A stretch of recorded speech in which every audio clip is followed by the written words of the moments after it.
And then we read in John chapter 11, verse 5 to 6 says, now Jesus, again iterating, loved Martha and her sister and Lazarus. This is someone that Jesus had a relationship and cared for deeply. So when he heard that Lazarus was ill, he stayed 2 days longer in the place where he was.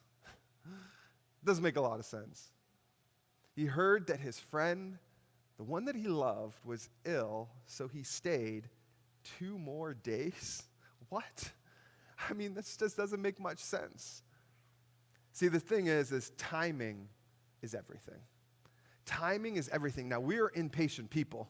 Or at least I am, all right? I'll just speak for myself. I won't speak for you, all right? I am an impatient person. We want things yesterday, right? And we've been pre-programmed for instant gratification. You know that? You've been pre-programmed. And you know, like, I don't have my phone on me, or I watch. You know, that those notifications that come up on your phone or your watch, do you know that actually that the studies, like medical studies have been done, and these notifications that you get on your phone, like you get a text message, that actually when you read that and you hear that ding, or you get that little vibration on your wrist, actually, it's been scientifically proven that dopamine is released, which is, dopamine is the reward neurotransmitter in your brain, the same thing that is released when you take cocaine, all right, is released into your body and you get a little high. It's true.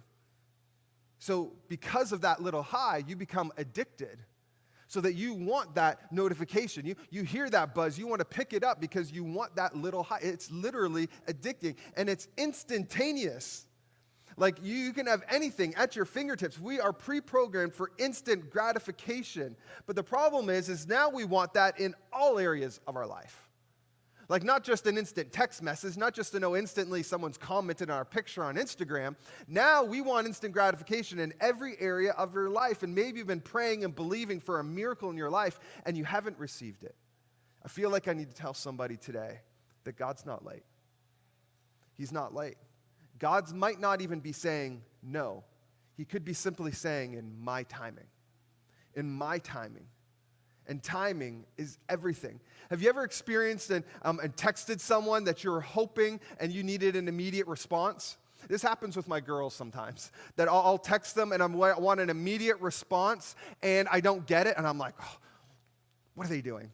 And I'm like, what do they do? I know their phone is close to them. It's usually within arm's reach. What are they doing? Why aren't they responding to my text? I'll text them again. I'll maybe even call them. And no response, no response. So I get up from the living room and go into the kitchen and say, what's wrong with you?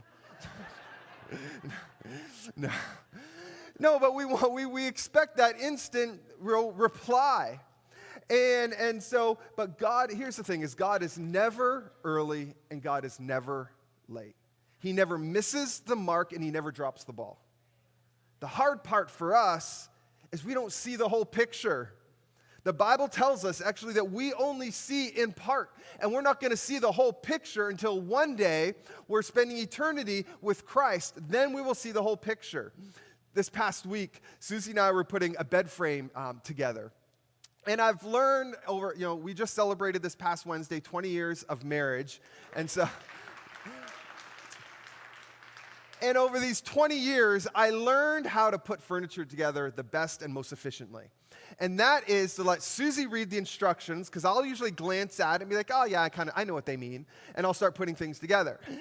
Susie is very meticulous and wants to follow every single instruction, like down to the letter. And so I sat down, I said, all right, hon, just hand me the pieces and tell me what to do, and I'll do it.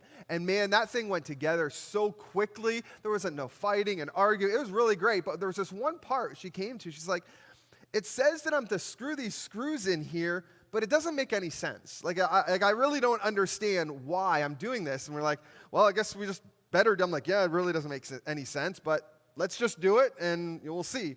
So she screws them in, and we go, and then we get to one of the last stages, and then we were both like, oh, this is why they had us put these screws in here.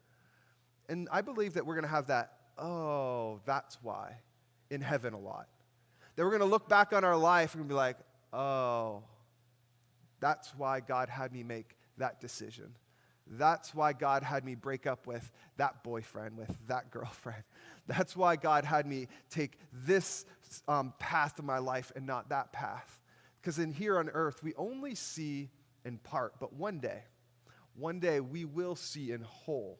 And I believe that we're going to be looking back on our life and be like, man, God's protection and provision was on my life in so many times in so many areas that I don't even see or understand on this side of eternity. God's timing is not our own. So don't lose faith. Don't lose confidence in the waiting. Believe me, I'm as impatient as they come. But I don't want to lose my patience. I don't want to lose my confidence. I don't want to lose my faith in the waiting.